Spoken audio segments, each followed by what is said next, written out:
All right, tip number 1 is make the dog the main focus of the painting. You can see here in the student painting that they included a lot of the background and space around the dog. And I just find it distracting. You know, as painters, we see certain things like snow and trees. And it's like, ooh, like I want to paint those. But you really have to know what the star of the scene is, whether it's a portrait, landscape, still life, and everything needs to be dictated towards that. So if you're doing a portrait of a dog, you want to crop it so that the dog is emphasized. You know, you can still indicate the environment without having it overpower the main subject. Now the inverse is also true. I wouldn't want to paint this dog so big that it was touching the edges of the canvas. You know, I want to leave some space between the subject and the edge of the canvas. Now, if you're someone who does pet portrait commissions, you might get a client that wants a painting of their dog in a certain environment because it's meaningful. And your job as a commissioned artist is to communicate with the client what will and what won't translate well into a painting. And I've done tons and tons of pet portrait commissions, and I got good at communicating with the clients because that's as big a part of the job as painting is. And I have to let them know, like, hey, if I include all this background, you know, the dog is gonna be this small on the canvas, or it might be distracting. And I wouldn't get frustrated with clients. Like, I wouldn't be like, oh, like, no, like, I'm not gonna do that. I would just explain to them what works well for a painting and what won't work well. Now, this photo was actually submitted to me from a patron who's in the apprenticeship level tier, and they did this painting and submitted it for critique. And I was like, wow, like this is a really good reference photo. Do you mind if I paint it and then use it as a comparison with your painting for a YouTube video? But if you're really into painting dogs, I got a whole bunch of other dog painting tutorials on my Patreon. If you want to check that out, there's a link to my Patreon in the description of this video. All right, tip number 2 is map out the light and shadow on the dog.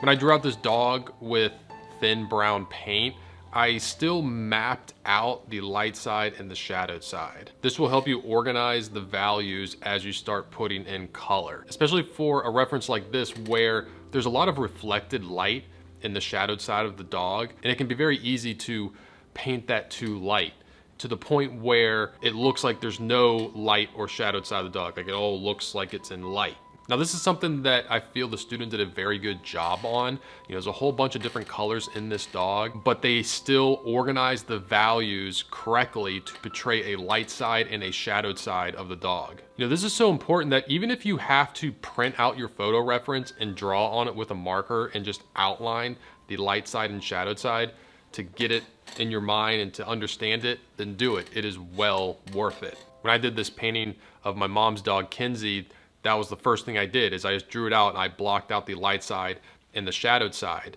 And you can see by just doing that, like how much form is being portrayed and like how much it already looks like the dog. And just doing that helped me put in all the different colors that were happening in the correct value to create the correct value of light and shadow, because getting those values right is how you're going to create form. All right, tip number 3 is get something in the background early. You can see I actually did that right away in this painting. And what that's going to do is it's going to help you compare the colors that you put in the dog. If you just paint the dog to completion without putting in a background, you run the risk of your background looking like a cutout and there being no connection to the environment that the dog's in or the background and the dog. Because a lot of times the colors that are in the background and in the environment are going to be reflected into the dog. Now, sometimes the background is just a toned canvas like in this Kinsey painting.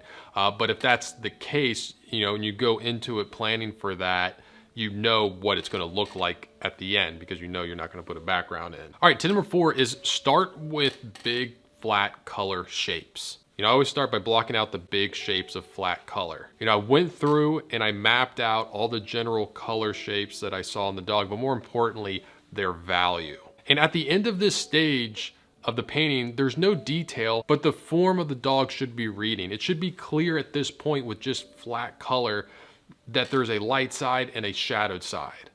If that's not working, then you need to go and adjust things now while everything is simple. This step is very important when you're painting a multicolored dog, because as you're going through and identifying the different colors of the fur, you need to make sure things are making sense value-wise. That when you paint the brown or orangish fur of the dog in shadow and it's next to the white fur in shadow of the dog, that it makes sense and that both are reading as in the shadow. And when I did this with the Kenzie painting, I made sure to block out the light side with the darkest light that I could.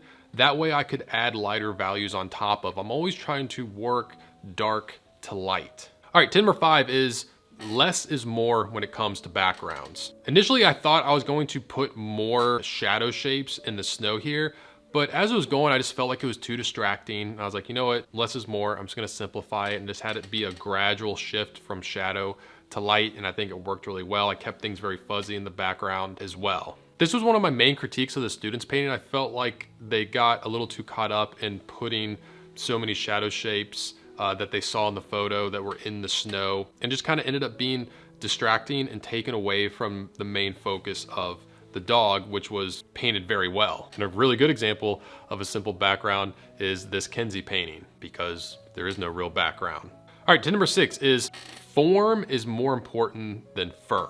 Meaning be more concerned with constructing the form of the dog rather than trying to paint all the fur that you see. You can see here, I'm not worrying about painting fur. I'm worrying about just putting down shapes to construct the form of the dog, because I know later on in the painting, I'll have the opportunity to indicate fur in different ways. This is very big with short-haired dogs. Parts of this dog in the face, like in the nose and everything, where the hair was short, I really did not worry about fur at all.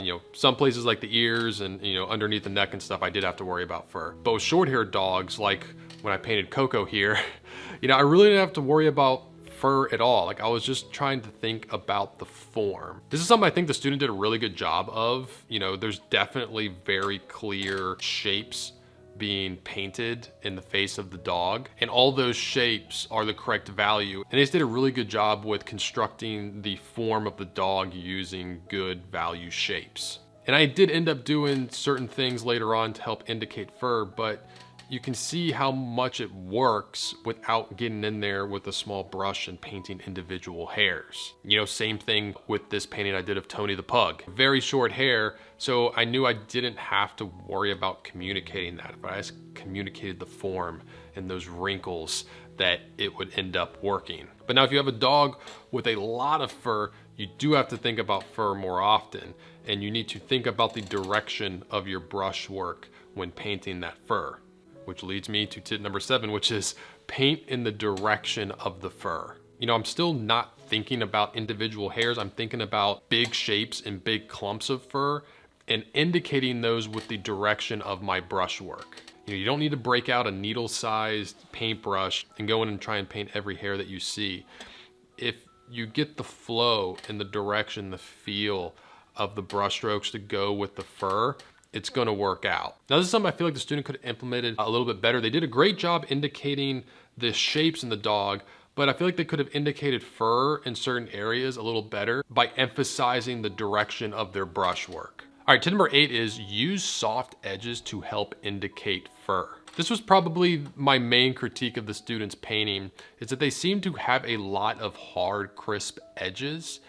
And if they would have softened those up and kind of let the paint blend together more, I feel like it would have helped indicate the fur more. And a way that you're going to get soft edges is by working wet into wet paint. Now, I know a lot of people are afraid of this, but it's really going to help you with painting fur when you get those smooth transitions. This is why I suggest getting the background in early if you're going to have a background, because then you can paint the fur up into that background and kind of create this wispiness and this good transition that helps look like fur. Even when you're identifying different shapes within the dogs and shifting colors, you want to have those transitions be seamless. You don't want hard cutoffs. You want these colors and this paint to be mixing together. You're gonna get that by working wet into wet paint. All right, tip number 9. Look for a lot of color shifts in white fur. In this dog here, you can see there's so many different colors being reflected into the white fur. There's a lot of cool colors being reflected from the sky into the fur, like a lot of blues. There's also a lot of warm colors from the sun hitting that snow and reflecting up onto the white fur. You know, a lot of warmer colors happening. There's also kind of like an in-between with those, and like purples happening that are really cool. And the Kinsey painting had a whole lot of different colors because all of her fur is white, and so you're getting like a lot of really cool blues and purples in the shadowed side, and then a lot of oranges and yellows in the light side. Because I get a lot of people ask me like, how do you paint white colored fur dogs?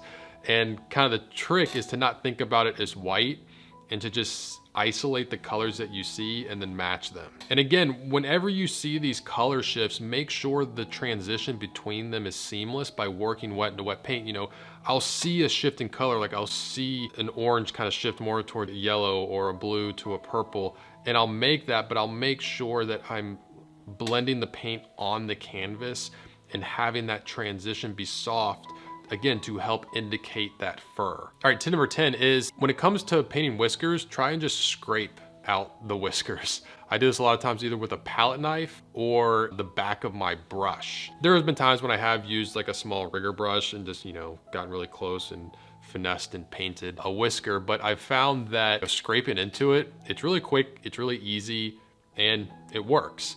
And I find a lot of times less is more. You don't want to get too into painting the whiskers, you know, especially it's like at the end of the painting, you paint this great paint, and last thing you want to do is like scrape too much whiskers in there and kind of ruin it. But it's a good, quick, and kind of subtle way to get whiskers. All right, now if you want to learn more about painting hair, I've made a whole video on painting hair that you can watch right here. I'm Chris Fornatero, here telling you to go get painting.